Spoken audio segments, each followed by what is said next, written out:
নমস্কাৰ জনাই আপোনাক সকলোকে মোৰ এটি নতুন ভিডিঅ'লৈ আপোনালোকক এই ভিডিঅ'ত আপোনালোকৰ বাবে এটি নতুন ধৰণৰ এটা ভিডিঅ' লৈ আহিছোঁ। এই ভিডিঅ'ত আপোনালোকৰ বাবে এটি সুখবৰ। বৰ্তমান সময়ত চলি থকা এই কৰোনা মহামাৰীৰ বাবে সকলোৱে আশা কৰি আছে এই কৰোনা মহামাৰী কেতিয়া শেষ হ'ব, কেতিয়া কৰোনা মহামাৰীৰ পৰা আমি আঁতৰিব পাৰিম।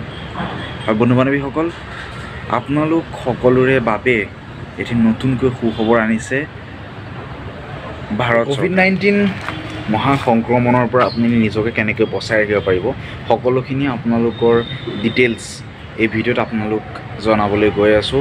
আপোনালোকে ভেকচিন পাব নে নাপায়, আপোনালোকে ভেকচিন ল'ব পাৰিব নে নোৱাৰে, কোনে ভেকচিন ল'ব পাৰিব আৰু কেইটা ড'জ ভেকচিন ল'ব লাগিব আৰু কাৰ বাবে এই কৰোনা ভেকচিন আহিছে বা কাক দিয়া হ'ব, সকলোখিনি ডিটেইলছ আপোনালোকৰ এই ভিডিঅ'টোত মই জনাবলৈ গৈ আছোঁ। তেন্তে বলক ভিডিঅ'টি। আৰু আপোনালোকে হয়তো শুনিছিলে আৰোগ্য সেতু এপৰ বিষয়ে, আৰু এই আৰোগ্য সেতু এপত আপোনালোক গণসংক্ৰমণ অথবা কৰোনা ভাইৰাছৰ পৰা নিজকে বচাব পৰা এটা প্ৰক্ৰিয়া। আৰু এই আৰোগ্য সেতু এপটো এনেকুৱা ধৰণৰ এপ, যিটো এপছৰ জৰিয়তে আপোনালোকৰ ওচৰত যদি কোনোবা কৰোনা ভাইৰাছত আক্ৰান্ত কোনোবা ব্যক্তি থাকে, তেন্তে সেই ব্যক্তিৰ পৰা আপোনালোকে নিজে সাৱধান বা আঁতৰি ৰাখিব পাৰিব। আৰু তাৰ বাবে আপোনালোকক এলাৰ্ট দিয়ে, আৰু এই এলাৰ্টৰ জৰিয়তে আপুনি সেই ব্যক্তিজনৰ বৰ্তমান সময়ত কৰোনা ভাইৰাছৰ যি ভেকচিন, সেই ভেকচিন মাত্ৰ 45 বছৰ যিসকল পাৰ কৰি গৈছে, অৰ্থাৎ যিসকল ব্যক্তি অথবা মহিলাই 45 বছৰ পাৰ কৰিছে অৰ্থাৎ অতিক্ৰম কৰিছে, তেওঁলোকক এই কৰোনা ভাইৰাছৰ ভেকচিন দি থকা হৈছে। কিন্তু তাৰ তলৰ যিখিনি পুৰুষ অথবা মহিলা, তেওঁলোকৰ বাবে কৰোনা ভাইৰাছৰ ভেকচিন যোগাৰ ধৰা হোৱা নাই, অৰ্থাৎ তেওঁলোকৰ বাবে দিয়া হোৱা নাই। 1 মে' তাৰিখৰ পৰা আপোনালোক সকলোৱে, অৰ্থাৎ যিসকল ব্যক্তি অথবা মহিলা 18 বছৰ ওপৰৰ হয়, তেওঁলোক সকলোৱে কৰোনা ভাইৰাছৰ ভেকচিনৰ প্ৰথম আৰু ছেকেণ্ড ড'জ ল'ব পাৰিব। কেনেদৰে ল'ব পাৰিব, ক'ত পাব, সকলোখিনি ডিটেইলছ আপোনালোকক জনাবলৈ গৈ আছোঁ এই ভিডিঅ'ত। কৰোনা ভাইৰাছৰ ভেকচিনটো ল'বৰ বাবে আপোনালোকে অনলাইন যোগে আবেদন কৰিব লাগিব। আৰু এই আবেদনৰ জৰিয়তে আপোনালোকে কৰোনা ভাইৰাছৰ যি ভেকচিন, সেই ভেকচিন আপোনালোকে ল'ব পাৰিব। অৰ্থাৎ মাই গভ অফ ইণ্ডিয়াৰ যিটো পৰ্টেল, সেই পৰ্টেলত জানিবলৈ পোৱা মতে তাত এটা ৱেবছাইট দিয়া হৈছে যে কোৱিন বুলি এটা ৱেবছাইট দিয়া হৈছে।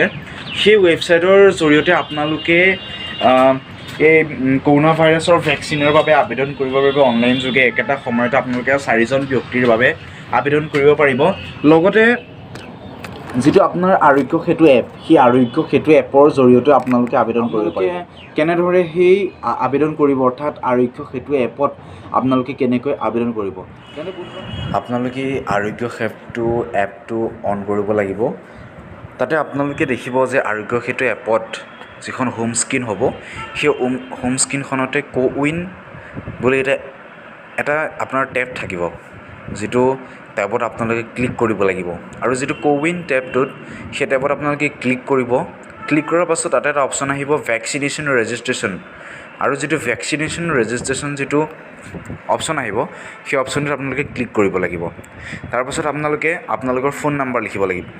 আপোনালোকৰ ফোন নম্বৰ লিখাৰ পাছত আপোনালোকৰ ফোন নাম্বাৰলৈ এটা OTP যাব, আৰু সেই OTPটো আপোনালোকে লিখি আপোনালোকৰ ফোন নাম্বাৰটো আপোনালোকে ৰেজিষ্ট্ৰেশ্যন কৰিব লাগিব আপোনালোকৰ ভেকচিনেশ্যনৰ বাবে। আপোনালোকৰ যিটো পিনক'ড হয়, সেই পিনক'ডটো লিখি আপোনালোকে চাৰ্চ কৰিব লাগিব যে আপোনালোকৰ যিটো আপোনালোকৰ পিনক'ড, সেই পিনক'ডটোৰ অধীনত কোনকেইখন হস্পিটেলত কৰোনা ভাইৰাছৰ ভেকচিন দি থকা হৈছে, তাতে আপোনালোকৰ স্ক্ৰীণত ওলাই যাব। স্ক্ৰীণত ওলোৱাৰ পাছত আপোনালোকে তাত ডেট ল'ব লাগিব, অৰ্থাৎ তাৰিখ নিৰ্বাচন কৰিব লাগিব আৰু সময় নিৰ্বাচন কৰিব লাগিব, কোনটো সময়ত আপোনালোকে ল'বলৈ যাব পাৰিব আৰু কোনদিনা আপোনালোকে যাব পাৰিব। মাথো আপোনালোকে যিখন হস্পিটেল অথবা চিকিৎসালয় আপোনালোকে ছিলেক্ট কৰিব, সেই হস্পিটেল বা চিকিৎসালয়ত আপোনালোকে যাব লাগিব। যিটো ডেট আপোনালোকে ছিলেক্ট কৰিব আৰু যিটো সময় ছিলেক্ট কৰিব, সেই সময় অনুসৰি আপোনালোকে তাত উপস্থিত হ'ব লাগিব। আৰু সেই ৰেজিষ্ট্ৰেশ্যন প্ৰক্ৰিয়াত আপোনালোকে এবাৰত আপোনালোকৰ ঘৰৰ হওক, আপোনালোকৰ সম্পৰ্কীয়, অৰ্থাৎ মানে একেটা সময়ত কোনো পুৰুষ অথবা মহিলাৰ বাবে আপোনালোকে অত্যাধিক 4জন পুৰুষ অথবা মহিলাৰ বাবে আপোনালোকে পঞ্জীয়ন একেটা সময়তে সেই ৰেজিষ্ট্ৰেশ্যন প্ৰক্ৰিয়াত আপোনালোকে এপ্লাই কৰিব। কোৱিন পৰ্টেল, সেই পৰ্টেলতো আপোনালোকে পঞ্জীয়ন কৰিব পাৰিব। কোৱিন পৰ্টেলত আপোনালোকে পঞ্জীয়ন কৰিবৰ বাবে আপোনালোকে চাৰ্চ কৰিব লাগিব।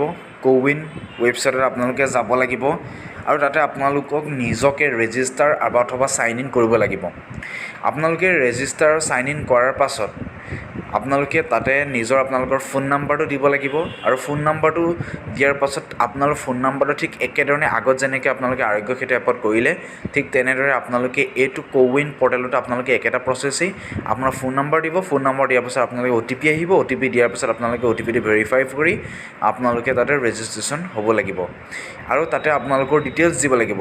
ভেৰিফাই কৰাৰ পাছত আপোনালোকে ডিটেইলছ ফিল আপ কৰিব আহিব আৰু সেই ডিটেইলছ ফিল আপ কৰাত আপোনালোকে আপোনালোকৰ নাম দিব লাগিব, আপোনাৰ পৰিচয় দিব লাগিব, আপোনাৰ জন্মৰ তাৰিখ দিব লাগিব, লগতে আপোনাৰ লিংগ দিব লাগিব।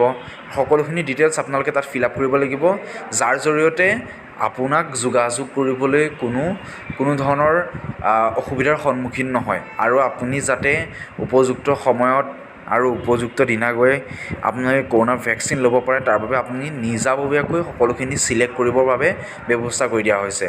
তাৰ পাছত আপোনালোকে এপইণ্টমেণ্ট ল'ব পাৰিব। এপইণ্টমেণ্ট অৰ্থাৎ আপোনাৰ নিজৰ পচন্দৰখিনি ল'ব পাৰিব। আপুনি কোনখন হস্পিটেলত ল'ব বিচাৰে, অৰ্থাৎ এটা কথা তাতে কোনখন হস্পিটেলত মানে যিকেইখন হস্পিটেলত কৰোণা ভাইৰাছৰ ভেকচিন উপলব্ধ সেইকেইখন হস্পিটেল কোনোবা এখন হস্পিটেল আপোনালোকে চিলেক্ট কৰিব পাৰিব নিজৰ পচন্দ অনুসৰি আৰু আপোনালোকে তাতে পচন্দ কৰিব পাৰিব। লগতে আপুনি ডেট চিলেক্ট কৰিব লাগিব আৰু ডেট চিলেক্ট কৰাৰ পাছত সকলোখিনি কাম তাতে কোৱিন পৰ্টেলত আপোনালোক সমাপ্ত হ'ব।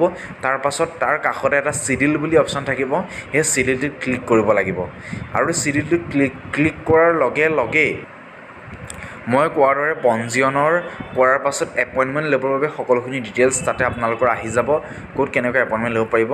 তাৰপাছত আপোনালোকে কনফাৰ্ম কৰি দিয়াৰ লগে লগে আপোনালোকৰ কনফাৰ্মেশ্যন হৈ যাব, আপুনি সময় অনুসৰি কৰোণা ভাইৰাছৰ ভেকচিন ল'বৰ বাবে যাব পাৰিব। সকলোখিনি চোৱাৰ পাছত আপোনালোকে হয়তো লক্ষ্য কৰিব পাৰিছে, জানিব পাৰিছে কেনেকৈ আপোনালোকে কৰোণা ভাইৰাছৰ ভেকচিনৰ বাবে আবেদন আপোনালোকে নিজেও বাচক আৰু আনকো বচাই ৰাখক। কৰোণা ভাইৰাছৰ ভেকচিন লওক যদি আপুনি 18 বছৰ ওপৰৰ ব্যক্তি অথবা মহিলা হয়।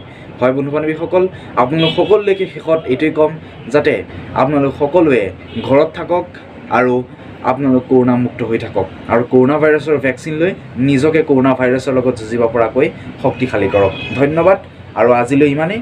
ধন্যবাদ। জয় আই অসম।